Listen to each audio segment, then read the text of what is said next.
Si riparte. Oggi volevo parlarvi molto rapidamente di due cose. Intanto mi sono dimenticato di dirvelo, ma sto andando a Terracina per una chiusura chiusura proprio no, ma insomma per il ballottaggio. Come sapete, per le chiusure non potremo esserci perché saremo impegnati a Catania in questa 3 giorni di incontri dove anch'io avrò il mio momento in quanto responsabile economico. Parteciperò a un panel moderato,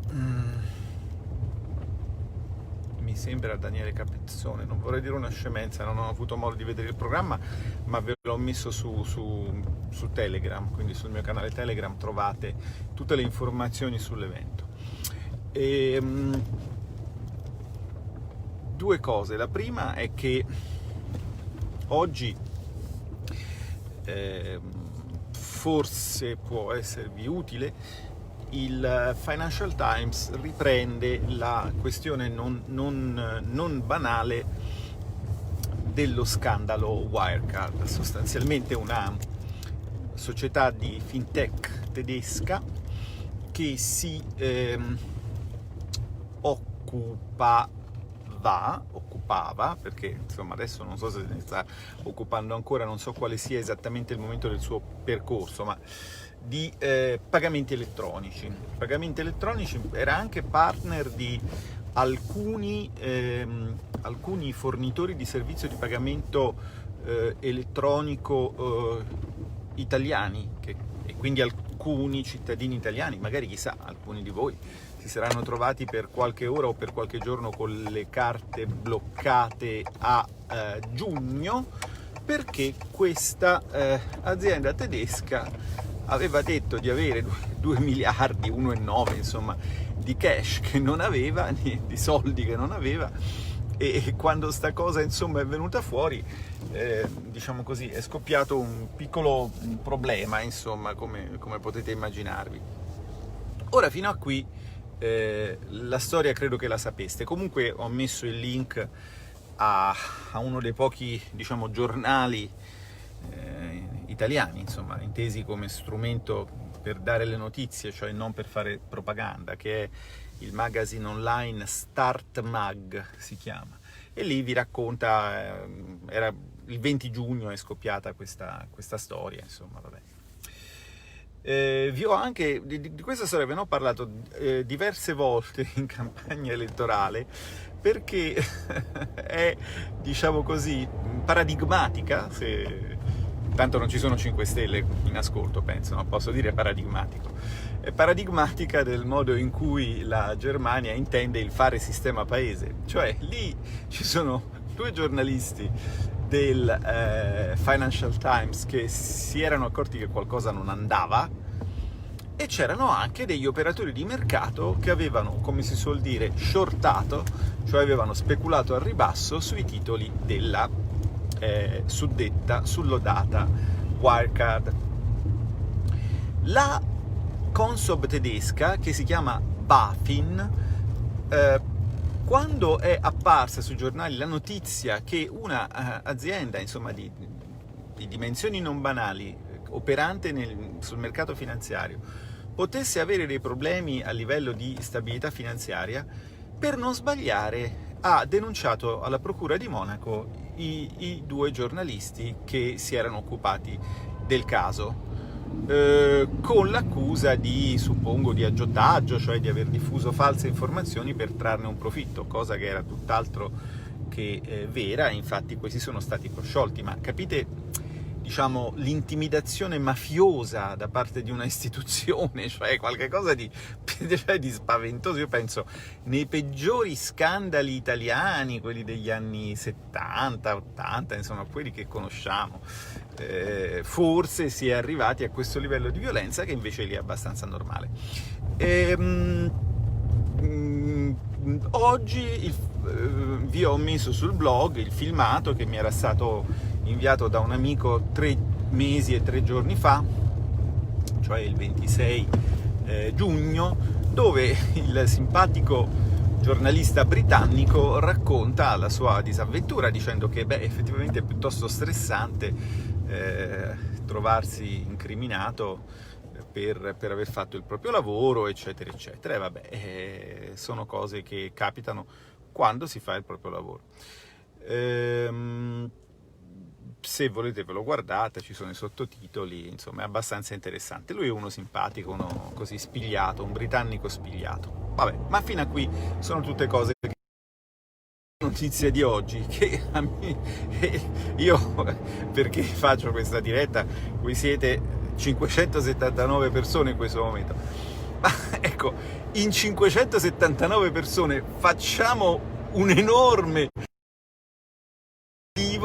per stupirci tutti insieme di quello che sto per dirvi. Attenzione, siete pronti? Un grande sforzo proprio, ecco, Angela Merkel aveva tutto, ma continuava a promuovere questa azienda all'estero, in particolare durante una sua visita da Xi Jinping, nel famoso asse Roma-Berlino-Pechino, dove a quanto sembra insomma si danno e si prendono sole con grande eleganza e con grande facilità, quindi noi dovremmo stare attenti. Questo è quello che sostiene un editoriale odierno del Financial Times, e come commento io sul mio blog, ma lo trovate anche sulla pagina Facebook, quindi lo trovate subito sotto questo video, insomma, quando il video finirà. La mia riflessione è che il povero Financial Times, che poverino, va anche detto, insomma, senza sine ire et studio, posso anche approfittare del fatto che non ci sono grillini qui per dirlo, sine ire et studio, che non è una parolaccia, si può dire che tutto sommato è, diciamo così, il press agent, non so, l'addetto stampa della Commissione europea, no? È una testata estremamente in linea, estremamente ortodossa, estremamente, diciamo, eurolirica, come direbbe Daniele Capezzone. Si vocifera che abbia in qualche modo accantonato il povero Munchau, che è un editorialista tedesco che invece ha una visione un po', evidenzia ogni tanto delle criticità, insomma, del sistema in cui ci siamo andati a cacciare. Quindi figuratevi voi se poteva aver piacere o interesse di mettere in evidenza una simile défaillance si può dire anche défaillance naturalmente, visto che siamo fra noi, dei padroni del vapore. Purtroppo però lì, diciamo, ha prevalso la ripicca corporativa, perché giustamente se ti schiantano due giornalisti te li portano in procura, e tu giustamente ti risenti, come è giusto che sia, e quindi a un certo punto vai anche contro la tua ideologia estremamente europeista e fai capire che cosa è, diciamo, l'Europa, che non è una cosa né molto più bella né molto più brutta delle sue componenti, fra cui l'Italia, insomma. Quindi perché vi racconto questo? Ma vi racconto questo non perché mi faccia particolare piacere che il governo tedesco e la politica, anzi la politica tedesca sia coinvolta in uno scandalo. Non è questo il tema, è proprio perché occorre una visione più equilibrata dei percorsi politici e culturali dei diversi paesi che in qualche modo, diciamo, ci sono vicini. Partire dall'idea che noi siamo dei sottouomini, dei sottosviluppati, che siamo appunto dei corrotti a prescindere, dopo, oltre a cozzare con quello che sta scritto sulla stampa internazionale, cioè direi sulla stampa e basta, perché in Italia non mi pare che ci sono delle veline, insomma, una cosa diversa, questo sì che rischia di scatenare poi delle risposte infantili, revanchiste, del tipo come quella di Calenda quando è andato su un giornale tedesco ad attaccare gli olandesi perché sono un paradiso fiscale. è una cosa che si sa, ma cioè, bisogna aspettare che ci sia una crisi, bisogna aspettare che gli animi siano esacerbati per dire la verità, usandola come una specie di strumento di ripicca, anziché dirla sempre e partire da essa come punto di sul cui creare una piattaforma negoziale, no? Utilizzarla per non partire battuti. Ci sono molte cose che un governo italiano serio potrebbe rivendicare in sede europea per difendere gli interessi del paese, argomentando di aver diritto a un certo riguardo, a partire dal fatto che viene chiaramente ammesso dai veri governatori delle banche centrali, veri, no? D'accordo? Non dai fantocci, cioè dal fatto che nell'unione monetaria alcuni paesi sono avvantaggiati e altri sono svantaggiati, e capita che per il nostro percorso storico noi siamo svantaggiati. Lo dice un vero governatore di banca centrale, cioè Klaas Knot, come sapete. Anche questa è una cosa che già vi ho detto. Ma insomma, ecco, se riconoscessimo che così non ci sono molti superuomini e nessun sottouomo in giro, forse si potrebbe fare politica anche in un quadro irrazionale come quello dell'Unione europea. Mentre se si parte dal mito dei superuomini e anche dal mito dei sottouomini, non si può fare politica in nessun quadro istituzionale. Questo è proprio un problema che dobbiamo imparare a gestire in qualche modo. Io non saprei suggerirvi quale altro se non quello che, come dire, Gramsci, che forse era un leghista senza saperlo, non lo so, suggeriva ai suoi, cioè studiare, in particolare leggersi, visto che ci dobbiamo leggere la stampa borghese, leggersi quella degli altri paesi, che è piuttosto sollecita nel riportarci notizie che qui, diciamo così, vengono un pochino filtrate. Vabbè, però, questo è un pezzo. L'altro pezzo di oggi è che ho finalmente messo gli occhi, dopo aver fatto tutta una serie di altri lavori organizzativi, anche connessi al cambio, diciamo, di ruolo, di posizione. Adesso devo crearmi un nuovo staff, devo regolare tutta una serie di rapporti, insomma. Ho finalmente messo gli occhi sul documento che è attualmente all'esame del Parlamento, che sono le linee guida sul piano nazionale di riforma e di resilienza. Allora, queste linee guida sono incardinate in Commissione quinta, bilancio, e 14ª, affari europei.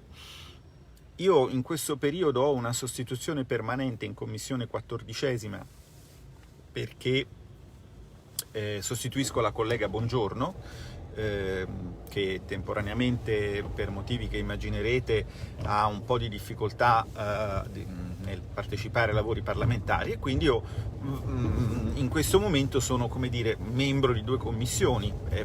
Posso farlo perché non sono più presidente di una commissione, e quindi, come vedete, diciamo così, si chiude una porta e si apre non un portone, ma insomma una porta di un'altra commissione dove andare e partecipare al dibattito. Abbiamo avuto le audizioni del ministro Provenzano, che, devo dire la verità, non conoscevo, ma che sentendolo parlare, anche se la mia non è una valutazione, diciamo, politica, voglio dare una valutazione per una volta di carattere personale, non era sgradevole da ascoltare, cioè nel senso che si vede che è una persona che ha un suo progetto politico, che può magari non coincidere con sicuramente non coinciderà, insomma, con il nostro, però perlomeno, insomma, sapeva parlare, e questo vi devo dire che di questi tempi è un grandissimo vantaggio, perché poi è anche brutto lottare con la sonnolenza mentre ti stanno per tirare l'ennesima fregatura. In quella audizione, che è stata ieri, il signor ministro a precisa domanda ha chiarito un punto fondamentale che, diciamo, non poteva non chiarire, perché sennò rischiava di essere antimeridionalista, che è esattamente quello che non è e non vuole essere, per un ampio spettro di motivi. Cioè ha chiarito che quello che noi diciamo, abbiamo sempre sostenuto, a partire da la lettura del testo di Romina Raponi, Condizionalità senza frontiere, testo sui fondi europei, ha chiarito che il problema del Sud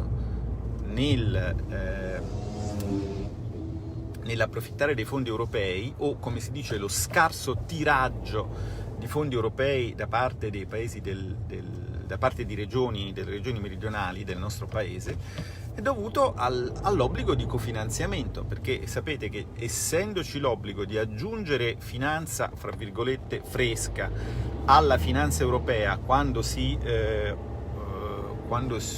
vince un bando europeo e quindi si ottengono dei fondi, tu ottieni dei fondi e devi metterne degli altri. Se quegli altri non ce l'hai o non puoi usarli perché ti fanno sforare qualche parametro di bilancio, ecco che tu i fondi non puoi usarli. Un pezzo importante della mitologia degli italiani cattivi e lazzaroni che soprattutto al sud, siccome sono inefficienti e corrotti, non riescono a usare i fondi europei, è dato dalla cervelloticità di questo meccanismo che si usa in tante realtà. Per esempio il meccanismo del cofinanziamento viene usato, per dirvene una, nel mio mondo, il mondo accademico, nel finanziamento dei progetti di ricerca. Ci sono dei progetti di ricerca che vengono cofinanziati e quindi, per esempio, il ministero mette una quota se l'università mette sopra un'altra quota, però insomma lì poi alla fine i soldi si trovano. Qualche volta invece nei progetti europei così non va. Questo meccanismo tuttora esiste, tuttora è in vigore, non si applicherà al fondo però di ripresa e resilienza, ma continua ad applicarsi al bilancio europeo, quindi non si applicherà ai 750 miliardi di cui noi dovremmo averne 209, poi si vedrà a consuntivo quanti ne avremo avuti, ma si applicherà alla parte più grossa, ai 1100 che costituiscono il nucleo del bilancio comunitario. Altre cose da quelle audizioni, sono più di dettaglio, è inutile che ne parliamo. Oggi finalmente mi sono letto il documento con le linee guida. Siamo nella fase in cui il governo vuole far capire che ascolta il Parlamento e quindi ci propone delle linee guida, perché poi ci proporrà uno schema che asseritamente risponderà a queste linee guida e quindi poi finalmente avremo il piano. Quindi il discorso è linee guida, schema, piano. Allunghiamo un pochino il brodo per poter poi dire che il Parlamento è stato coinvolto e ha avuto voce in capitolo. Benissimo. Stiamo al gioco, andiamo a vedere. Io, siccome sono in commissione quinta, mi occupo di fisco, vado a vedere la parte fiscale. Loro faranno una bellissima riforma fiscale, abbasseranno la pressione fiscale, eccetera, eccetera, eccetera. Una osservazione banale, è venuto Gentiloni a dirci che non si potranno finanziare abbassamenti delle imposte con la famosa pioggia di miliardi, quindi vorrei capire queste linee guida, diciamo così, come si agganciano alla realtà del piano europeo. La verità è che, vi confesso, non mi sono ancora letto il pezzo europeo della storia, adesso me lo leggerò, lo commenteremo insieme, ma insomma se lo sono letti altri, per esempio sempre su Start Mag se l'ha letto Giuseppe Liturri e l'ha commentato. È mio dovere leggerlo e me lo leggerò. Ma se Gentiloni ci ha detto che comunque per abbassare la pressione fiscale lì i soldi non ce ne sono, ci sono delle piccole incongruenze, cioè ci fanno, diciamo così, girare un po' intorno per farci contenti, mentre, diciamo, nelle stanze che contano si è già deciso cosa fare. Io credo che ricordiate tutti che c'era stata una richiesta degli olandesi a luglio scorso di abolire quota 100, c'era stato un blando tentativo di calciare il barattolo, insomma, di tirarla in lungo, e poi adesso Conte ci racconta che, insomma, l'esperimento di quota 100 terminerà. Cioè, in altre parole, è inutile girare intorno alla realtà dei fatti. La realtà dei fatti è che tanti piagnistei, tante profferte di affetto, tanta generosità ostentata, tanta pseudo solidarietà, nel momento in cui hanno avuto paura che saltasse tutto per aria. Ora che stanno cominciando a prendere un po' le misure sia della nostra, come dire, remissività, non direi resilienza, a un certo modo di gestire le cose, sia appunto della realtà, insomma, dei fatti, tornano con la loro ricetta, l'unica ricetta che hanno, che è l'unica che hanno perché è quella tossica per noi, cioè con la ricetta dell'austerità. Insomma, si sta delineando sempre più nettamente quel quadro che noi della Lega vi abbiamo evidenziato fin da subito, fin da marzo, ovvero questi ci presteranno dei soldi che potremmo tranquillamente invece chiedere in prestito sui mercati come normalmente si fa, e in cambio vorranno da noi alcune cose ben precise che sono già state annunciate. Una riforma delle pensioni e quindi segnatamente lo smantellamento di quota 100, il ritorno alla Fornero, che di fatto è un taglio. La revisione degli estimi catastali, cioè l'aumento della base imponibile dell'IMU, che quindi di fatto è un aumento della pressione fiscale. E a che gliene viene, direte voi, al tedesco, al francese, al lettone, all'estone, ma anche al lituano, ma anche quello che è, anche all'irlandese, del fatto che il nostro governo ci tassi di più? Ma intanto considerate che, forse ve lo siete dimenticato, ma la prima IMU sostanzialmente finì a risanare le banche del nord, no? Perché c'era il tema di convogliare questa roba via Fondo Salva Stati prima versione, via MES, nel salvataggio delle banche del nord. Veniva proposto come salvataggio della Grecia naturalmente, ma il problema non era la Grecia, la debitrice, il problema erano i creditori che dovevano avere i soldi, e quei soldi gli sono arrivati attraverso meccanismi europei, e quei soldi forse sono anche soldi di chi mi sta ascoltando. E quindi noi andremo in questa fase parlamentare verso un voto di astensione, anche se secondo me di fronte alla proposta ti presto dei soldi così tu tagli le pensioni e alzi le tasse, forse si potrebbe anche dire no grazie.